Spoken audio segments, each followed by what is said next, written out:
नमस्कार, welcome to all of study 91 official YouTube channel. My name is Shivanand Dubey और आज हम लोग डिस्कस करने वाले भाई, कल की क्लास हमने देखा था कि परसेंटेज का बिल्कुल कैसे आप परसेंटेज की वैल्यू फ्रैक्शन में कन्वर्ट करोगे, फ्रैक्शन को परसेंटेज में करोगे, किसी नंबर का परसेंट कुछ निकाल कर जोड़ना घटाना हो, ये सारा आपको हम बता चुके हैं। देखिए डेली हम क्या करेंगे, एक दिन टॉपिक पर आएंगे, जैसे हमने परसेंटेज पढ़ा है वो परसेंटेज में सारे डिस्कस करेंगे लेकिन अलग अलग दिनों में, ठीक है ना।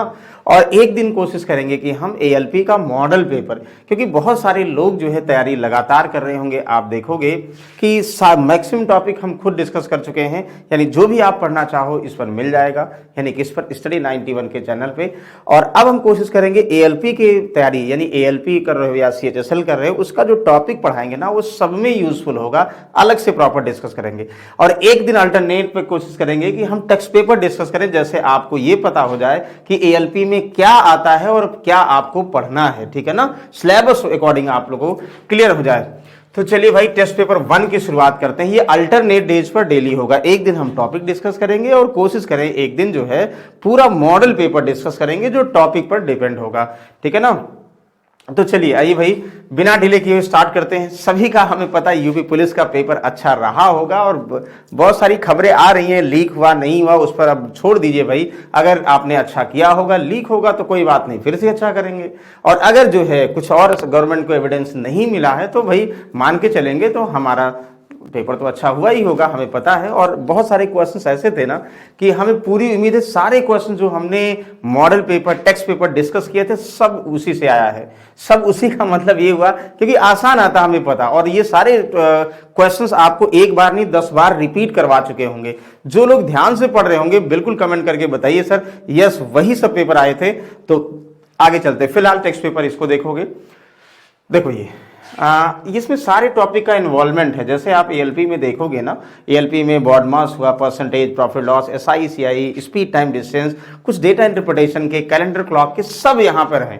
कहने का मतलब सारे टॉपिक्स का ये टेक्स्ट पेपर है, अलग अलग टॉपिक से कोशिश की गई सारे क्वेश्चंस लें। इससे क्या होगा कि टॉपिक का आइडिया आपको लग जाएगा। जैसे कह रहा, देखो पढ़ो ध्यान से भाई। एक छात्र ने एक संख्या को 21 से विभाजित करने के बजाय 12 से विभाजित किया और उसे उत्तर कितना 35 प्राप्त हुआ। कहो हाँ, सही उत्तर ज्ञात कीजिए। सही भाई 21 से विभाजित करना था, कहोगे हाँ संख्या को, लेकिन उसने 12 से विभाजित किया और आंसर 35 मिला। जैसे एग्जाम्पल है, आपको हम बोल दें सर अगर हम 15 को 5 से डिवाइड करेंगे तो आंसर क्या मिलेगा सर 3 मिलेगा। वैसे कह रहा है कि सेकेंड टर्म्स डायरेक्टली आपको दिया है, कोई संख्या थी हमें नहीं पता, कोई भी नंबर था, उसको जो है अगर उसने 12 से डिवाइड किया तो आंसर 35 मिला ना। ये कह रहा ना अगर कोई नंबर है उसको हमने 12 से विभाजित किया तो आंसर 35 मिला, 35 मिला। तो आप क्या बता सकते हो भाई, नंबर क्या होगा बता सकते हो। तो यहाँ 12 आएगा, मल्टीप्लाई होगा 35 में 12 यानी 12 से गुणा करोगे तो 12 पंचे 60, 12 3 36 और 6 कितना 42, यानी 420 भैया हमारी क्या है संख्या है जिसको हम 12 से विभाजित कर रहे हैं, 35 आंसर आ रहा। कह रहा कि ये तो क्या था, कंडीशनल था, गलती से 12 से विभाजित किया, लेकिन एक्चुअल में जो हमारा संख्या 420 है हमें इसको किससे विभाजित करना था सर 21 से विभाजित करना था। अगर हम इसी को 21 से विभाजित करते तो 21 दूना 42 यानी आंसर कितना आता 20। मतलब हमें ये पूछा जा रहा कि भाई पहले 21 से विभाजित करते तो आंसर कितना आता, आप कहोगे सर 20 आता। इतना आसान क्वेश्चन, एएलपी का क्वेश्चन, यानी सीबीटी 1 सीबीटी 2 दोनों में टॉपिक लगभग सेम है, बस थोड़ा सा जो है ऐसा होगा सीबीटी 1 में जो लेवल होगा वो मॉडरेट होगा, और मतलब इजी और मॉडरेट होगा, और आप सीबी2 की बात करोगे उसमें जो लेवल होगा क्वेश्चंस का मॉडरेट और थोड़ा सा टफ होगा। वो सारे डिस्कस करेंगे, पहले हम बेसिक की बात कर रहे हैं। इसमें कोई डाउट है कहोगे, इसमें कोई डाउट नहीं है। देखो ये चाल समय दूरी का एक क्वेश्चन से बहुत बेहतरीन क्वेश्चन है, याद करिए हमने आपको speed time distance train boat and steam 2-2 bar discuss किया है। जिसको पढ़ना होगा स्टार्टिंग में जाएंगे, यानी यूपी पुलिस के पहले आप डालोगे भैया speed time distance by Shivanand sir, यानी मैथ्स बाई शिवानंद सर या बाई शिवानंद सर जाएंगे, उसमें प्लेलिस्ट में आपको चाल समेत दूरी के कॉन्सेप्ट के साथ पुराने क्वेश्चंस मिल जाएंगे, मॉडल पेपर मिल जाएंगे और जितने टाइप के क्वेश्चंस बनते हैं सब मिल जाएंगे। तो ये हमारी तरफ से ये होमवर्क है, ये क्वेश्चन सेम हमने कराया है किसमें, यानी इसमें कोई डाउट नहीं, वही क्वेश्चन यहाँ पुट किया है।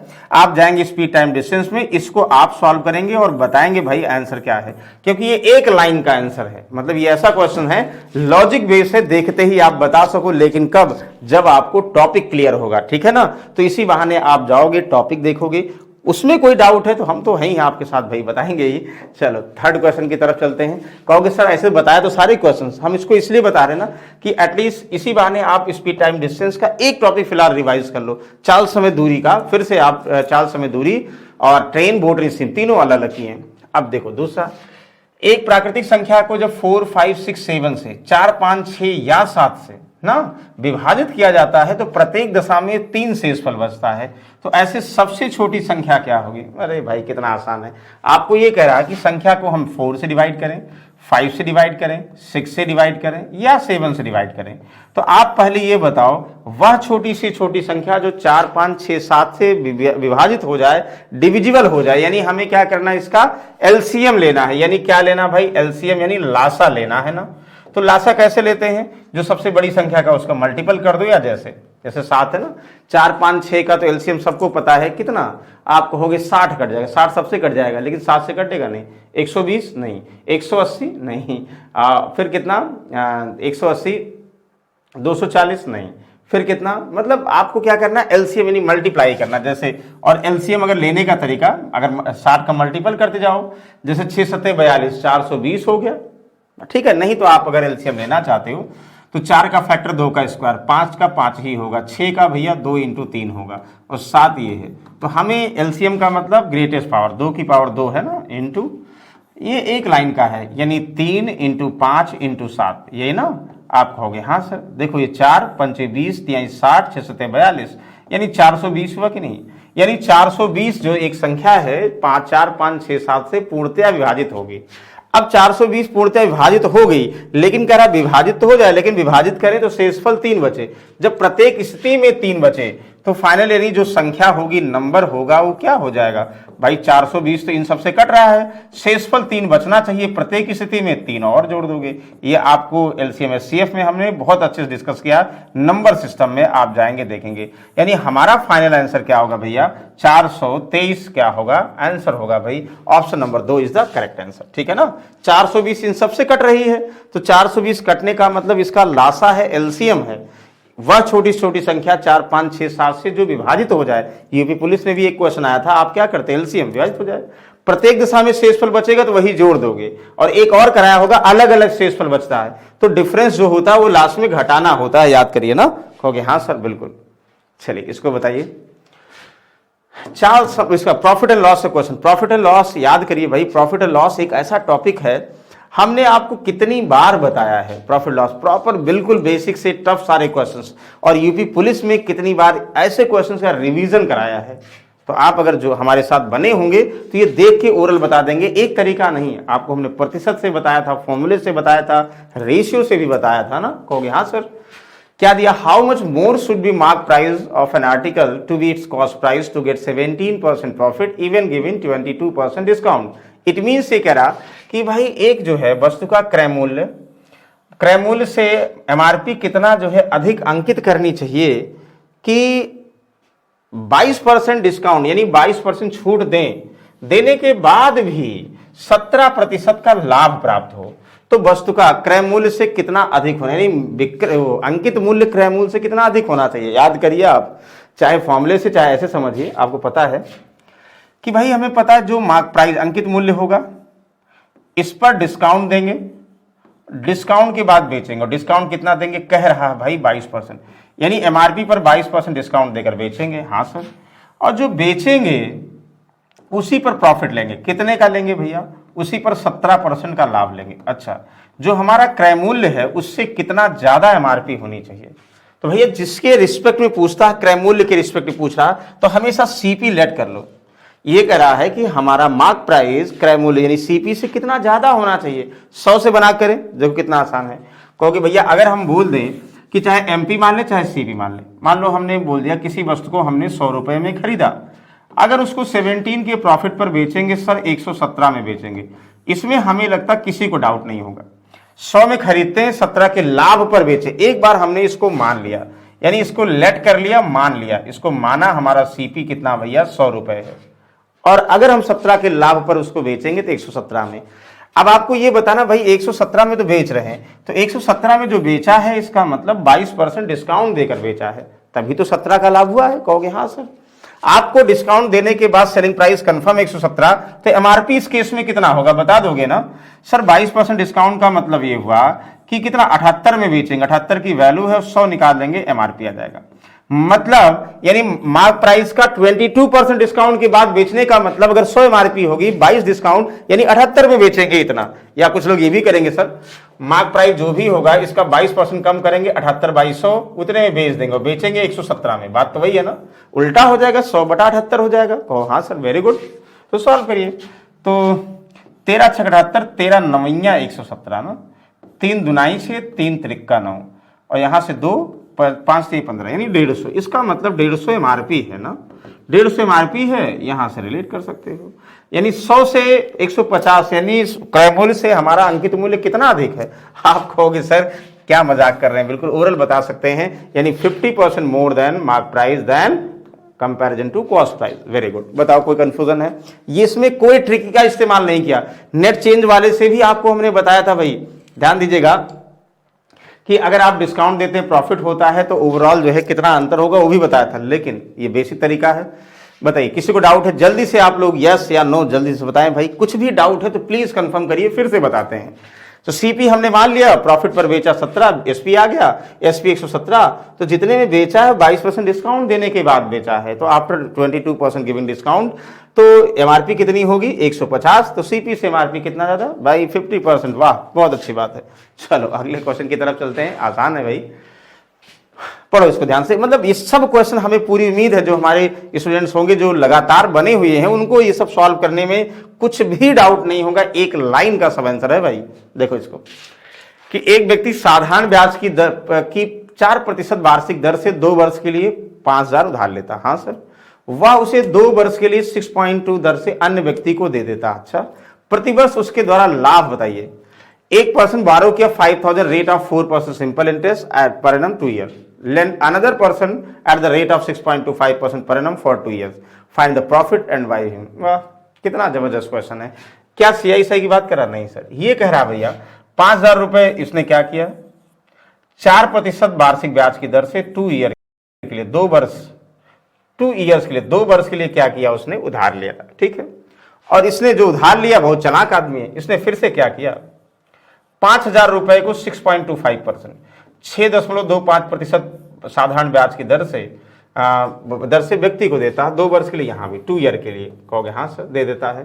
तो प्रतिवर्ष उसके द्वारा कितना, हर एक साल में कितना लाभ कमाया, प्रतिवर्ष उसके द्वारा प्राप्त लाभ बताइए। ध्यान समझिए, आपके पास जो भी रुपए है 4% हम किसी से उधार लेते हैं और भैया 6.25% पर हम देते हैं, यानी 2.5% ब्याज तो बढ़ा दिया। मतलब हमने भैया 4 पर ही लिया, हमने चालाकी किया, हम दूसरी सेटिंग कर लिए कि हम भैया 6.5 पर देंगे आपको, तो हमने 4 पर लिया और आपको 6.5 पर देंगे, तो इसका मतलब सीधा सीधा हर साल 2.5% हम बढ़ाकर आपसे ब्याज देंगे। कहोगे हाँ सर, तो जो 2.5% ब्याज बढ़ा के लेंगे हर साल, तो एक साल में 2.5%, 2 साल में 5% ब्याज बढ़ जाएगा। लेकिन ये नहीं करा, प्रतिवर्ष ब्याज। तो एक लाइन में भाई यानी कितना टोटल इंटरेस्ट, सिंपल इंटरेस्ट कितना होगा साधारण ब्याज भाई 5000 का अगर आप 2.5% एक साल में निकालोगे 2.5%, तो कितना ब्याज यानी ज्यादा उसे मिलेगा, कितना लाभ होगा, सॉल्व कर दोगे 1 25 पंचे 125।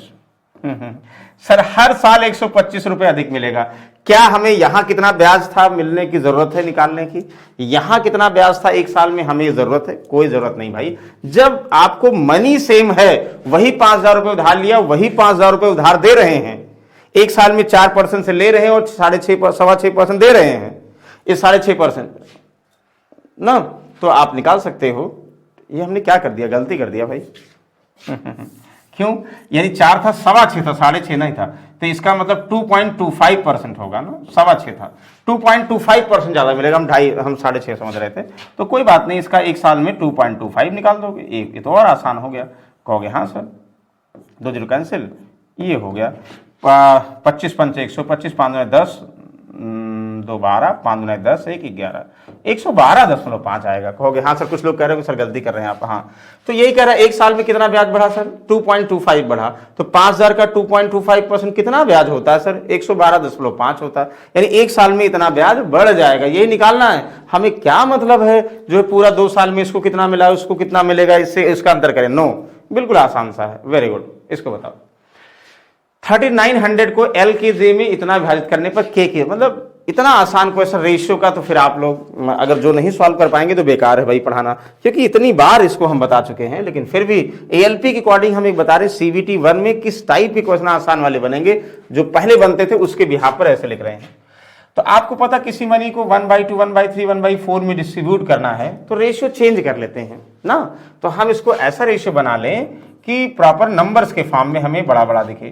तो इसके लिए 2, 3, 4 का एलसीएम कितना? 12। तो 12 से सब में गुणा कर देंगे, 1/2 में 12, 2 छक 12, और फिर 12 से यहाँ 3, 3 चौक 12, फिर 12 से इसमें 1/4 में 4 3 12। मतलब जो 1/2, 1/3, 1/4 का अनुपात था, उसका एक्चुअल में नंबर्स में अनुपातिक मान 6 4 3 हो गया। कहोगे हाँ सर, तो भाई टोटल मनी कितना? 3900। अच्छा भाई, यानी एल को 6 और के को 4, 6 4 10, 3 13, कुल 13 भाग मनी बांटा गया, और 13 भाग की वैल्यू 3,900 रुपए। हाँ सर, क्या चाहिए आपको? के का भाग चाहिए। आप बताओ के को कितना मिला? 4 भाग, के को बता दोगे। यानी 13 की वैल्यू दिया, 4 की 13 39, तो 4 3 1200। इतना आसान सा क्वेश्चन, हमें पता है बहुत सारे लोग ये सब लिखने की जरूरत भी नहीं थी, डायरेक्ट बता देंगे। बताओ कोई कंफ्यूजन है? कहोगे नो सर, ये तो कितनी बार आप बता चुके हैं। अभी हम आपको जो है टेक्स्ट पेपर 1 का मतलब ALP के लेवल से, जो आसान लेवल है, उससे इंट्रोड्यूस करा रहा हूं कि ऐसे क्वेश्चंस आएंगे, मतलब आपको घबराने की जरूरत नहीं। ये सारे टॉपिक्स भी हम बताएंगे, जैसे रेशियो है ना, रेशियो का कंप्लीट डिस्कस करेंगे जितने ALP में आए, तो एक भी क्वेश्चन आपको नहीं छोड़ेंगे। यानी जब तक ALP का एग्जाम होगा, बस सिर्फ आप बने रहो, ठीक है ना। ओके, क्वेश्चन नंबर 7वां। ये क्वेश्चन सब आए थे, ALP का मॉडल पेपर एक तरीके से। यदि एक राशि निश्चित दर पर 4 वर्ष में दोगुनी हो जाती, तो राशि साधारण ब्याज की समान दर पर कितने वर्षों में 16 गुनी हो जाएगी? कहोगे वाह सर, कितना इजी क्वेश्चन है। मान लो कह रहे हैं सर 4, मतलब ये आपको बताए थे, ध्यान दिए, 4 वर्ष में 4 ईयर्स में दोगुनी हो जाती, यानी 1 रुपए हम उधार लेते हैं, वो दोगुनी, यानी ये प्रिंसिपल अगर होगा, ये अमाउंट हो जाएगा, यानी मिश्र धन। 100 रुपए उधार लेंगे तो 4 वर्ष में 200 अमाउंट बन जाएगा ना, ठीक है ना। तो आप बताओ, अगर 1 रुपए लेंगे 2 रुपए हो जाएगा, यानी 1 रुपए हमारा ब्याज मिलेगा। कुछ लोग 100 से करेंगे, 100 रुपए लेंगे तो 200 रुपए अमाउंट हो गया, तो कहोगे सर 100 रुपए ब्याज मिलेगा, 4 वर्षों में 100 रुपए ब्याज। हाँ, फिर कह रहा कि उसी समान दर पर, दर की बात ही नहीं कर रहा, जो ये हमारा मनी है कितने वर्षों में 16 गुना हो जाएगा, ठीक है ना, 16 टाइम्स। यानी अब ये पहला अमाउंट, ये दूसरा अमाउंट। आप बताओ, 1 रुपए 2 रुपए हो गया, तो 1 रुपए ब्याज है 4 वर्षों में, 1 रुपए 16 रुपए हो गया, यानी 15 रुपए ब्याज होगा दूसरा ना।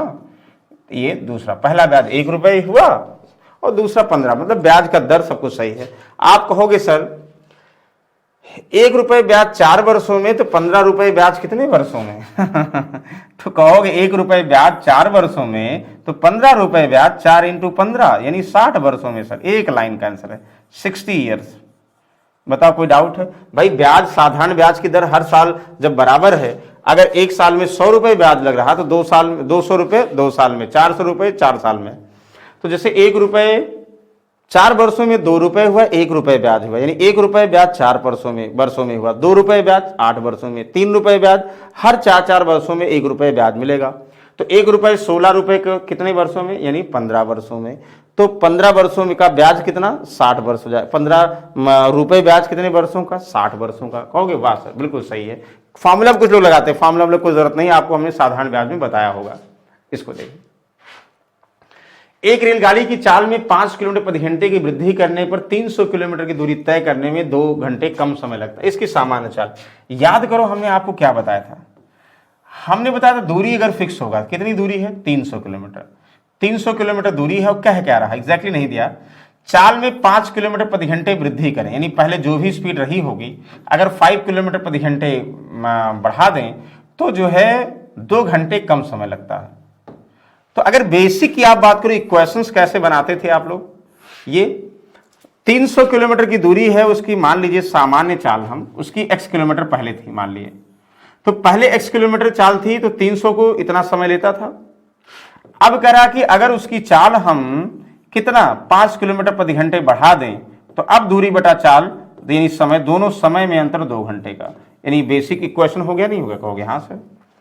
मतलब 300 था पहले सामान्य चाल x थी तो जो समय लगता था, बाद में चाल बढ़ा दिया नई चाल ये हुआ, इसी दूरी को जाने में सामान्य चाल जो 2 घंटे कम लगते, यानी पहले लगे समय और दूसरे लगे समय का अंतर 2 घंटे है। कहोगे हाँ सर ये बिल्कुल हम बहुत बार इक्वेशन बनाए हैं, लेकिन क्या हमने इससे बताया था? No sir.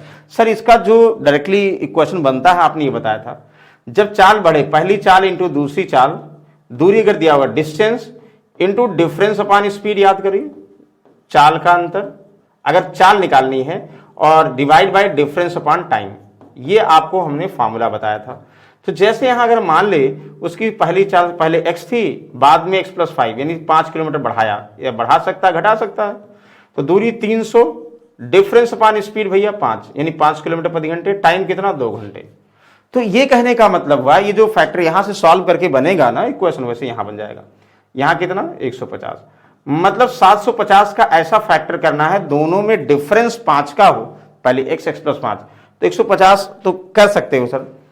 तो चाहे इससे करो 3 × 5 = 15, देखो 150 का मतलब ये 30 × 5 तो 5 × 25, हाँ देखो 30 × 25, यहां से ये 750 हो गया ना, 750 का 2 फैक्टराइज करोगे 25 3 75, दोनों में अंतर कितने का 5 है, यानी पहले 25 किलोमीटर रही होगी बाद में 30 हो गई, तो पहले 25 से जो समय लगता है और बाद में जो 30 से समय लगता है दोनों में 2 घंटे का अंतर है, यानी पहले दूसरा ऑप्शन 25 किलोमीटर प्रति घंटे। और चाहे यहां वैल्यू रख के पुट भी कर सकते हो। कहोगे हाँ सर बिल्कुल आसान है, कोई डाउट थोड़ी है, बिल्कुल इजी है। कहोगे वेरी गुड, बताओ कोई कंफ्यूजन है? कोई कंफ्यूजन नहीं, दोनों तरीका आपको हमने चाल समय दूरी बहुत अच्छे से बताया, देखिए वहां पे आप जाके देख लोगे। अच्छा इसको 9 कैसे दे दिया DI, चलो। रामू के मासिक घरेलू खर्चों का प्रतिशत 4 खंडों में निम्नलिखित है, 4 खंड 1 2 3 4, बिल्कुल सही। EMI 46% देता है, ग्रोसरी पर 27%, सेविंग 18%, पेट्रोल 9%, पेट्रोल भी डला रहा भाई, कहो हाँ सर। यदि वह 55,000 प्रति माह अर्जित करता है तो प्रत्येक माह में उसके द्वारा भुगतान की जाने वाली EMI कितनी है? एक लाइन का भाई, ये करा कि उसका टोटल जो है खर्च की बात की जा रही, मतलब जितनी इनकम है ना, तो इनकम का जो किस पे कितना खर्च करता है ये दिया गया है, ठीक है ना, सेविंग पे, पेट्रोल पे, EMI में इतना है। और कह रहा प्रतिमाह की बात कर रहा, और ये प्रतिमाह दिया, ये विवरण दिया घरेलू, और प्रतिमाह आपको कितना है दिया गया टोटल भैया उसका अर्जित राशि, मंथली हाउस उसका ये मतलब टोटल अर्निंग इन मंथ, मतलब महीने में अर्निंग ना, मंथली अर्निंग क्या लिख दें, चलो मंथली अर्निंग, अर्निंग का मतलब कितना पैसा कमाया भैया, 55,000 रुपए कमाया, एक महीने में 55,000 रुपए सैलरी है, ठीक ठाक सैलरी है भाई, ठीक है, मिडिल क्लास परिवार है। तो सेविंग में 18%, पेट्रोल पे इतना, यानी कुल मिलाकर मंथली इनकम का डिस्ट्रीब्यूशन दिया है। EMI पर 46%, आप बताओ 55,000 रुपए एक महीने में कमाता है और उसका 46% दे दिया EMI पर, कितने रुपए दिया, 55 × 46, कितना आसान है ना।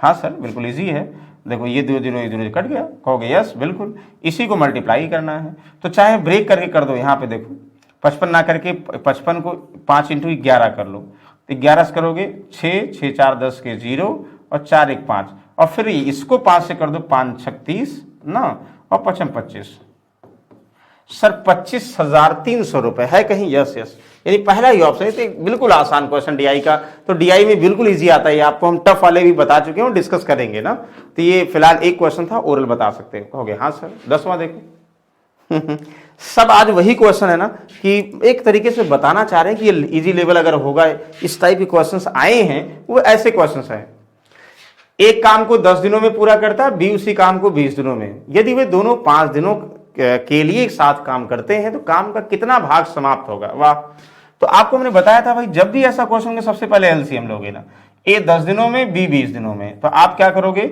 10 और 20 दिन यानी डेज का, समय का आप एलसीएम लोगे, 10 और 20 का 20 हुआ, यानी समझोगे कि 20 काम हो गया।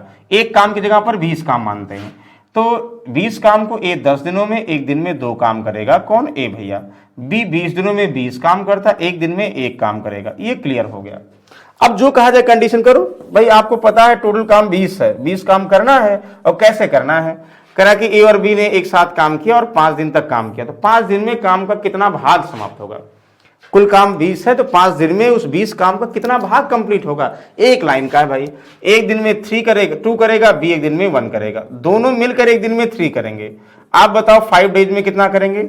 सर 5 दिन में 15 काम कर लेंगे, है कि नहीं। 20 काम टोटल है, 5 दिन में ए और बी, एक दिन में 2, बी एक दिन में 1, यानी दोनों एक दिन में 3, 5 दिन में 15 वर्क कर लेंगे। तो 15 काम कर लेंगे। तो बताइए 20 काम का 15 काम कितना भाग है, यानी कुल काम का कितना भाग किया। तो टोटल का कितना किया, 5 3 15, 5 24, यानी 3/4 वर्क डन किया। एकदम आसान सा क्वेश्चन, 3/4 वर्क डन कर दिया, यानी 1/4 बचा हुआ। एक लाइन का ऐसा था। हमें पूरी उम्मीद है ये सबको पता होगा। आज कोई भी ऐसा क्वेश्चन नहीं है जो डाउट वाला है। आप सिर्फ और सिर्फ क्वेश्चन को देखिए, ये एलपी का इजी लेवल ऐसे आए हुए क्वेश्चन है। कहोगे हाँ सर। एक आयताकार बोर्ड की लंबाई तथा चौड़ाई के मध्य अनुपात इतना है। यदि बोर्ड की चौड़ाई इतना है तो बोर्ड की लंबाई, अरे भाई कितना आसान क्वेश्चन है, बताओ। मतलब कुछ लोग इसमें कंफ्यूजन होंगे। आपको पता है उसकी लेंथ और ब्रेथ का रेशियो 7:5 है।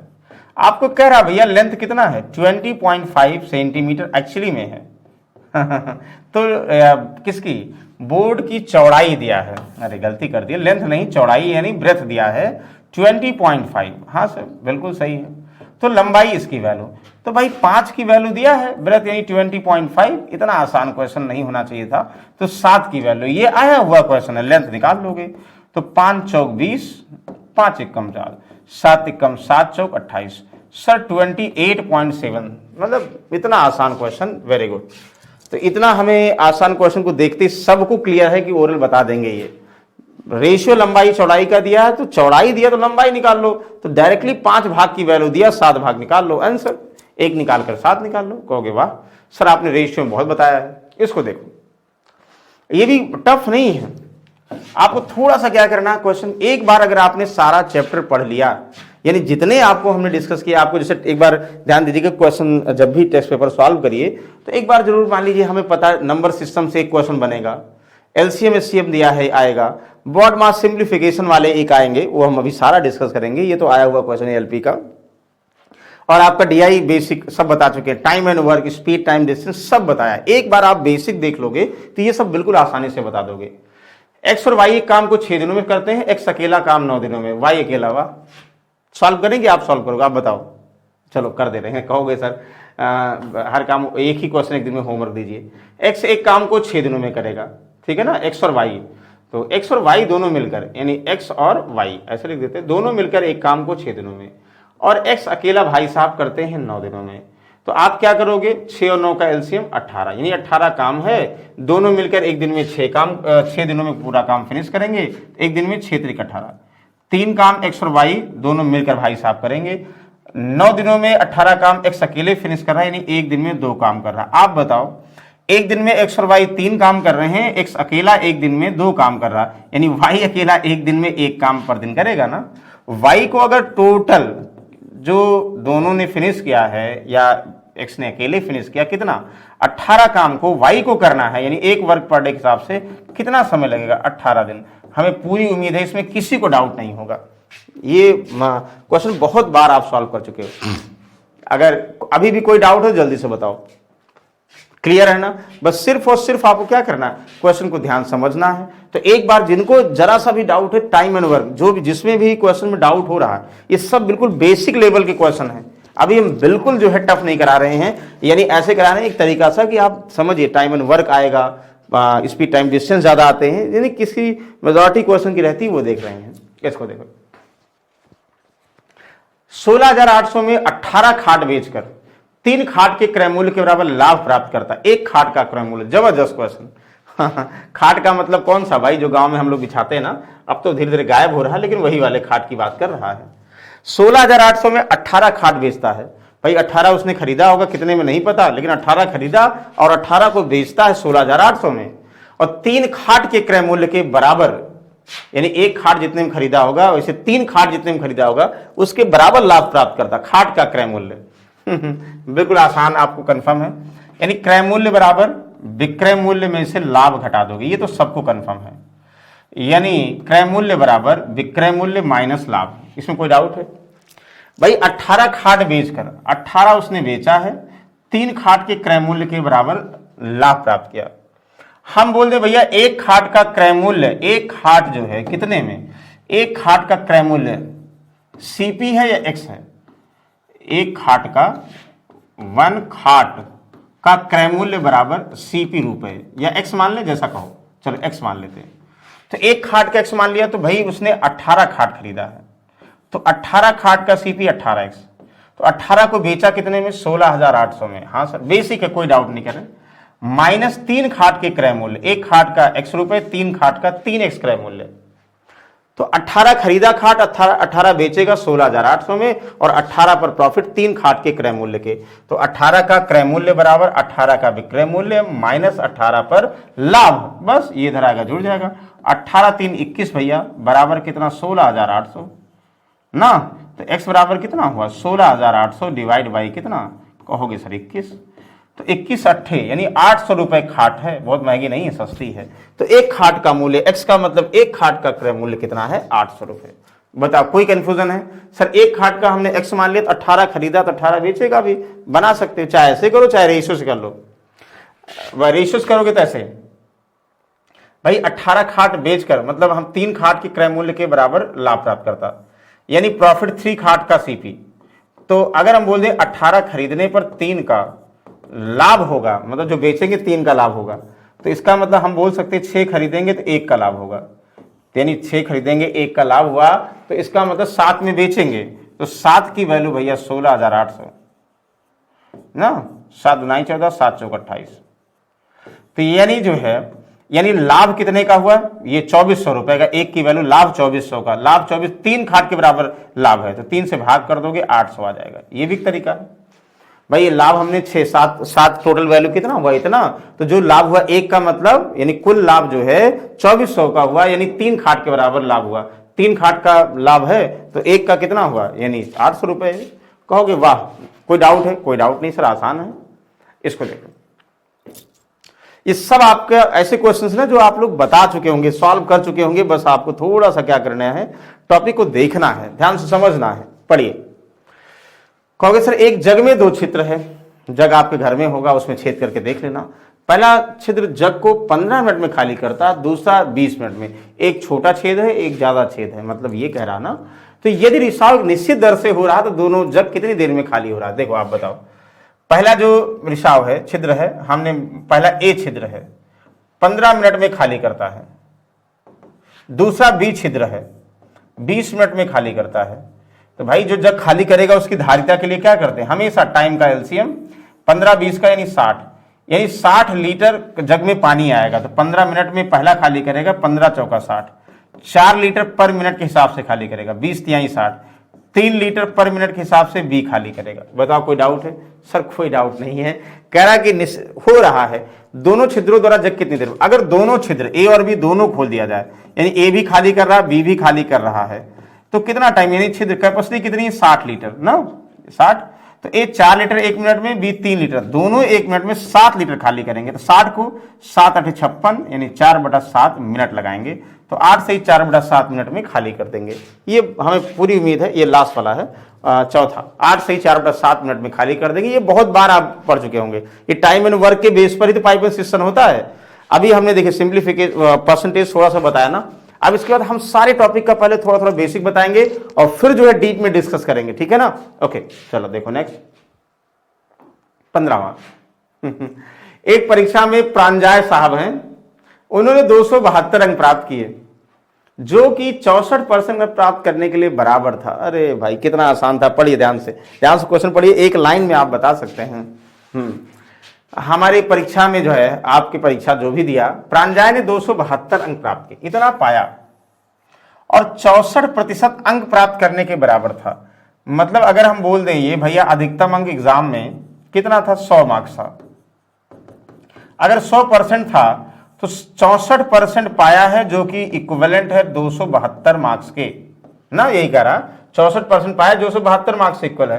तो बताइए परीक्षा में कितने अंक थे 100 की वैल्यू, एक लाइन का, तो 1% की वैल्यू 272 डिवाइड बाई 64, क्या कट जाएगा, तो 4 चौक 16, 3 चौक 12 ना, 3 चौक 12, 3 चौक 18 नहीं, 6 चौक 24, चलो कोई बात नहीं, ये इसकी वैल्यू है, एक की वैल्यू तो 100 की वैल्यू, तो 100 की वैल्यू 100 गुणा कर दें इसी में ना, मतलब आप ये कह सकते हो सर 64% की वैल्यू 272, 100 निकालना है डायरेक्टली एक लाइन में करो ना, बात तो वही है ना, 100 निकालना इसी में 100 से गुणा करोगे, नहीं करोगे, 64 की वैल्यू दिया, 64 नीचे इतना, तो कर दोगे जिससे कटे, 8 अठाई 64, 8 त्रिक 24, 8 चौक 32, 8 त्रिक 24, 3, 8 चौक 32 कहोगे, हाँ सर। फिर आगे 4 दुनाई 8, 4 से 25, हाँ सर, 2 से 17, तो यहां सॉल्व करोगे 25 इंटू 17 पचे 85, और 17 दुनाई 34, और 8 कितना हुआ 42, 425 सर 100 की वैल्यू, तो 425 यानी ऑप्शन नंबर 1 सर बिल्कुल सही है।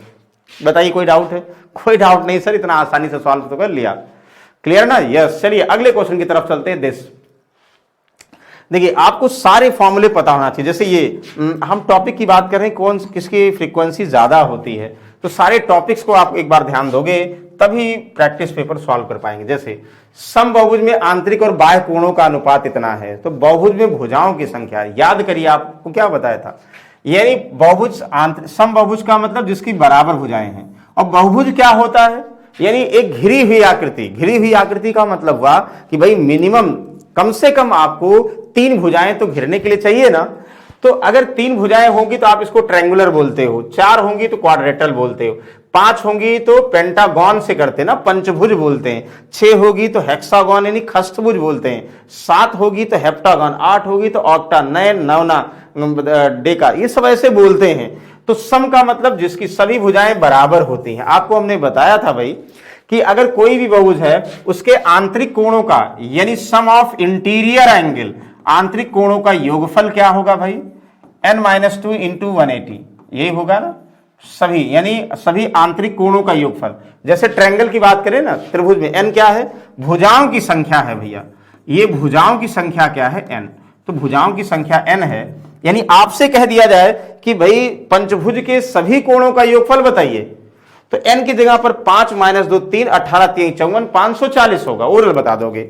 अच्छा, तो सम ऑफ एक्सटीरियर यानी बाह्य कोणों का योगफल क्या था, कोई भी सम होगा तो उनका सम 360 होगा, कहोगे हाँ सर, एक लाइन है तो कह रहा है एक समबाहुभुज के आंतरिक और बाह्य कोणों का अनुपात इतना है, तो इतना, चाहे प्रत्येक की बात करो, प्रत्येक के लिए क्या करते हैं, जैसे अगर हम प्रत्येक की बात करेंगे तो n से भाग कर देंगे ना, और ये भी आपको बताया था बाह्य और आंतरिक कोणों का अनुपात भी बताया था, देखो कैंसिल आउट हुआ, ये मतलब इंटीरियर और एक्सटीरियर एंगल का रेशियो, एक्सटीरियर एंगल का रेशियो n-2 इन रेशियो कितना 2 होता है, याद करिए, कहोगे हाँ सर, ये हमने बताया था, वो दिया गया है।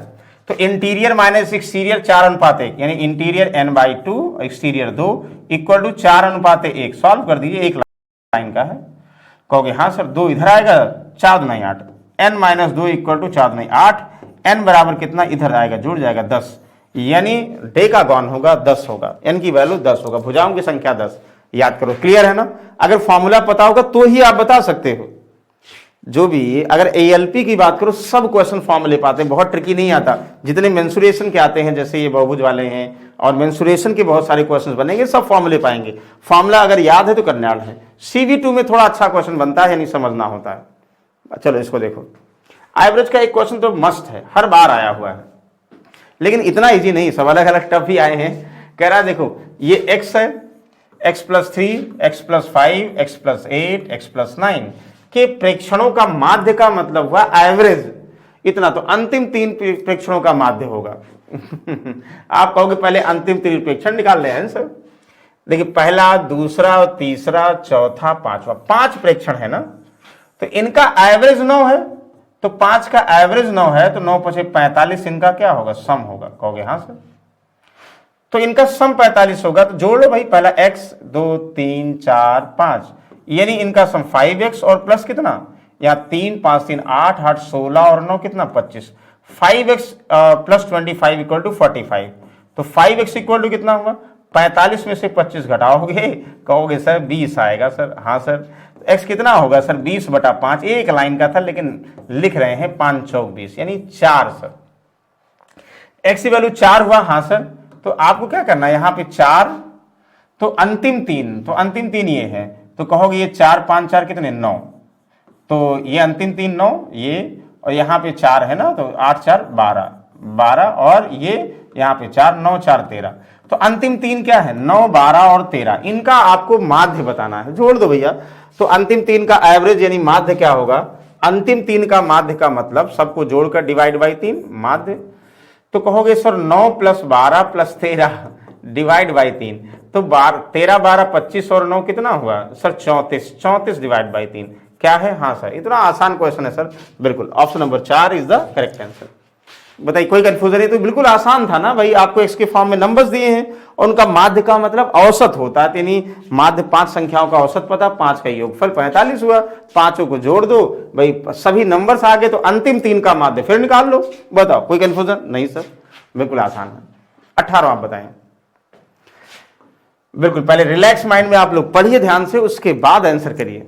ध्यान से समझिए। कह रहा मोहित ने 10,000 की राशि को अलग अलग स्कीम में एनएससी और पीपीएफ में 14% और 11% की वार्षिक चक्रवृद्धि वार्षिक ब्याज की दर से निवेश किए। 2 वर्ष में प्राप्त ब्याज की कुल रकम इतना रुपए थी, तो पीपीएफ में निवेश की गई राशि कितनी थी? आपको यह समझना होगा भैया। बहुत आसानी से बता सकते हो। 2 सालों के लिए कितना इतना रुपए थे, तो पीपीएफ में निवेश किए। राशि हमें नहीं पता, लेकिन ये पता है कि दोनों का जो चक्रवृद्धि ब्याज होगा, ये दोनों का जो है ब्याज की कुल रकम इतनी है। तो बता दो भाई। कहोगे सर बिल्कुल आसान है, कोई इशू नहीं, अलग अलग हम बता दें। क्या राशि सेम है? नहीं सर, अलग अलग है। तो 2 साल के जैसे 10,000 रुपए ना, ये एनएससी याद करिए 2 में, यानी एनएससी में और पीपीएफ में दोनों में कुल जो इन्वेस्टमेंट है 10,000 रुपए का है। अच्छा आप ये बताओ, क्या दोनों का इन्वेस्टमेंट बराबर है? नहीं सर, अलग अलग है, बराबर नहीं है, इन्वेस्टमेंट अलग अलग है। हाँ ये जरूर है, जो आपका एनएससी जो है, एनएससी जो है कितना 14% वार्षिक ब्याज देती है, पीपीएफ कम देता है 11%, तो 11% पीपीएफ देता है। ये कह रहा दोनों से प्राप्त ब्याजों का योगफल कुल ब्याज के 2726 रुपए है, तो पीपीएफ में निवेश। आप बताइए क्या करें?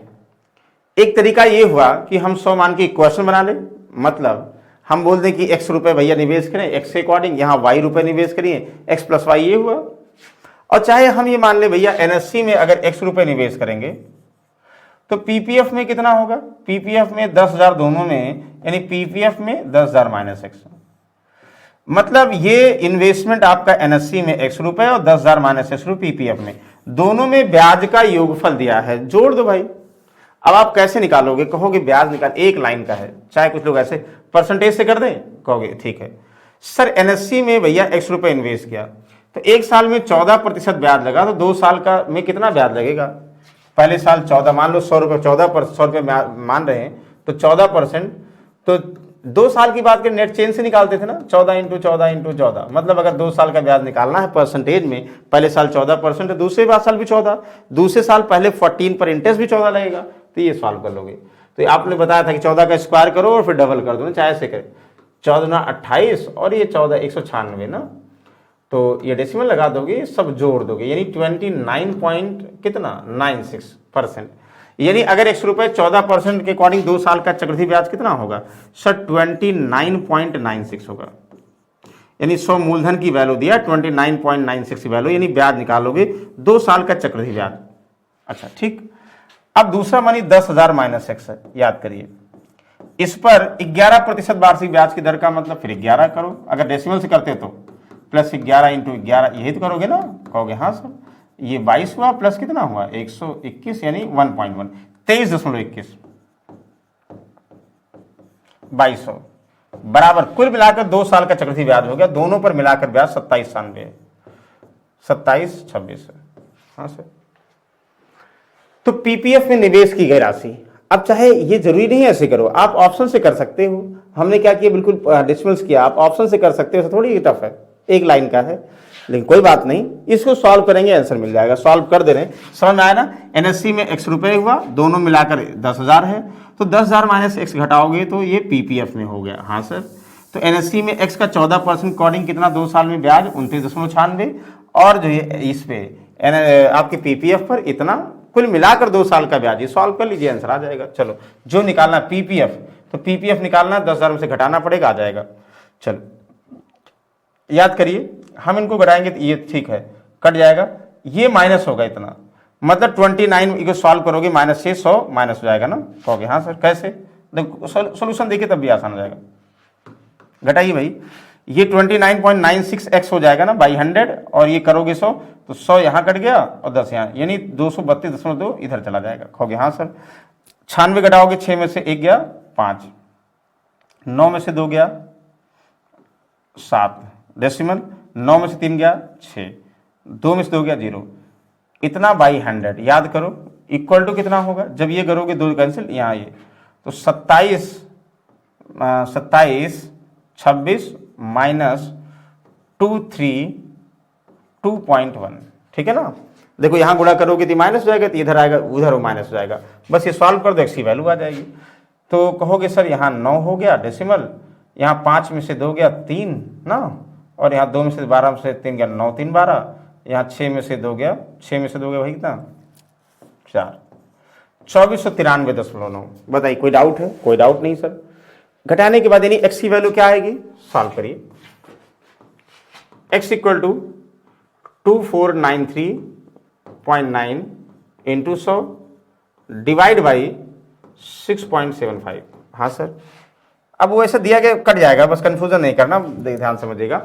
पॉइंट आओगे 2 0 और एक तो इससे कट गया। 675 का लगभग कितना गुना है ना, इसको सॉल्व करोगे x की वैल्यू सॉल्व कर देंगे। कहोगे हाँ सर ये सब बहुत टफ हो गया सर, हमें लग रहा है कि आप लोगों को लग रहा है कि सर इतना करेंगे तो फिर इतना टाइम होता है क्या 5 मिनट में हम सॉल्व करें। नहीं, ये सॉल्व करने तरीका बताया था आगे। जल्दी से आप ये ऑप्शन क्लिक करो। अगर मान लीजिए हमने 4000 किया, ध्यान दीजिएगा किस पे है, ये है पीपीएफ, और इसमें हमें पूछा गया पीपीएफ में बराबर कम होता है 4000। अगर हमने पीपीएफ में मान लिया, पीपीएफ में मान लिया तो 4000 ये हुआ, ध्यान समझिएगा 4000 हुआ, तो 4000 पीपीएफ की अगर हम बात करें कितना, पीपीएफ में हमारी 11% है, यानी इसका मतलब दोनों मिलाकर 6000 हमारा उस कंडीशन में किस में होगा, उस कंडीशन में 14% वाला होगा, यानी एनएससी पे। तो देखो 11 चौक 44, यहाँ पे 4 4 2 साल का अगर ब्याज निकालोगे 2 ईयर का तो कितना हो, फिर 11% इसका, 11 चौक 44, 11 चौक 44 और 48, यानी लास्ट में 4 मिलेगा। यहाँ 14 चौक 84 840, और फिर 14 चौका 56 6 ना, 14 8 112, और 12 5 112 117। ये एक चीज ध्यान दो, जैसे लास्ट में यहाँ पे ध्यान समझिएगा, लास्ट में पॉइंट में जैसे 76 है, यहाँ 4 जुड़ गया 80, क्या ये हो रहा नहीं, यानी कुल मिलाकर दोनों साल का जो चक्रवृद्धि ब्याज आना चाहिए 2726 आना चाहिए। तो लास्ट में ध्यान दीजिएगा, लास्ट में आपको 0 मिलना चाहिए, ये नहीं होगा 6000 ये वाला नहीं होगा, 7000 3000 चेक करेंगे फिर। अगर हाँ ये नहीं होगा, इसका मतलब ऑप्शन से करेंगे तो 7000 अगर हम पीपीएफ उसमें करेंगे तो 3000 उसमें करेंगे, तो 7000 का 11%, 11 से 70 और 11 77 यहाँ 7, और 3000 करेंगे 14 3 42, और 14 28 8 15। हाँ ये हो जाएगा। बताइए कोई डाउट है? इससे नहीं आया ना, इससे देखो 5,000 पे देखो, 5000 कितना भाई, 5000 का 14%, 14 पंचे 70 7, फिर 14 से 98 मान लो हमने कह दिया, फिर उसके बाद 5000 का 11 पचे 55 700 रहेगा, 11 पचे 55, 11 पचे 55.5 ना, नहीं आएगा, मतलब ये मिलेगा 4 6, ये 4 6 वाला सही होगा। ये कॉम्बिनेशन सही है, इसमें एक पीपीएफ में होगा, एक ये होगा। कहोगे हाँ सर बिल्कुल सही है। चलो इसको 19वां देखो, ध्यान समझिएगा, वो चाहे बेसिक से कर लो तो भी कोई इशू नहीं है, ये मैं जान नहीं बताया, आपको कैलकुलेट करना पड़ेगा। 400 किलोमीटर दूर स्थित एक शहर की ओर 60 किलोमीटर प्रति घंटे की कार चलाते हुए भागता है। सिर्फ 30 मिनट के बाद पुलिस 80 किलोमीटर प्रति घंटा का पीछा करना शुरू करती है। चोर के पकड़े जाने तक पुलिस कितनी दूर? देखो 400 किलोमीटर दूर स्थित एक शहर की ओर, यहां से यहां जो शहर है वो 400 किलोमीटर दूर है, यहां इतनी दूर भाग रहा। हाँ, चोरी यहां किया, भागा यहां रहा। चोरी ए पर किया, बी पर जाना है, यानी 400 किलोमीटर तय करना है। कहोगे हाँ सर। तो 60 किलोमीटर प्रति घंटे की चाल से 60 किलोमीटर बहुत आसान है, चोर भाग रहा। 30 मिनट बाद यानी आधे घंटे बाद, 30 मिनट बाद पुलिस यहां चली, ठीक है ना, 80 किलोमीटर प्रति घंटे की चाल से, 80 किलोमीटर प्रति घंटे की चाल चली, तो चोर पकड़े जाने तक पुलिस द्वारा तय की गई दूरी होगी। याद करिए, 60 किलोमीटर से चोर भागा, आधे घंटे बाद 30 किलोमीटर 80 किलोमीटर से पुलिस भागी, पीछा किया, यानी हर घंटे 20 किलोमीटर जो है 20 किलोमीटर पर आवर की स्पीड से पुलिस जो है पीछा कर रही है। कहोगे हाँ सर। तो कह रहा है कि कितनी देर पकड़े जाने के तक पुलिस की द्वारा तय की गई दूरी, मतलब ये समझिए भाई, यहां मान ली पकड़ा गया, यहां चोर पहुंचा, यहां पुलिस पहुंची, यानी आधे घंटे बाद तो पता चला, तो आधे घंटे बाद पता चला, दोनों के समय में आधे घंटे का अंतर है, ये हमें पता है। तो अंतर है तो चाहे ऐसे कर लो, मान लो टी टाइम बाद, टी समय में पहुंचा चोर, टी समय में पुलिस पहुंचा। कहोगे हाँ सर। आधे घंटे का मतलब ये हुआ, आधे घंटे गैपिंग का मतलब आधे घंटे तक ये चोर चल चुका होगा, यानी आधे घंटे में 60 किलोमीटर से आधे घंटे में कितना दूरी तय कर चुका होगा सर? 30 किलोमीटर दूरी तय कर चुका होगा। 60 किलोमीटर से चोर भाग रहा है, आधे घंटे का मतलब 30 किलोमीटर चल चुका होगा, तब पुलिस पीछा की होगी। और अब दूरी निकालना डायरेक्टली ये कर सकते हो, ध्यान समझिएगा भाई, अगर समय फिक्स है, जितने समय में चोर यहां पहुंचेगा उतने टाइम में यहां से पुलिस यहां पहुंचेगी, चोर यहां से यहां पहुंचेगा, पुलिस यहां पहुंचेगी, दोनों के समय बराबर, जितने समय में पुलिस यहां पहुंची उतने टाइम में यहां ही पहुंचा, दोनों के दूरी का अंतर 30 किलोमीटर। समय अगर बराबर है, जो चाल का अनुपात होगा चोर और पुलिस का, जो चाल का अनुपात होगा वही रेशियो भाई किसका होगा? जो स्पीड का रेशियो होगा वही रेशियो डिस्टेंस का होता है। दूरी बराबर, अगर समय बराबर होगा तो d1s1 इक्वल टू d2s2 होता ना, बिल्कुल कहोगे हाँ सर।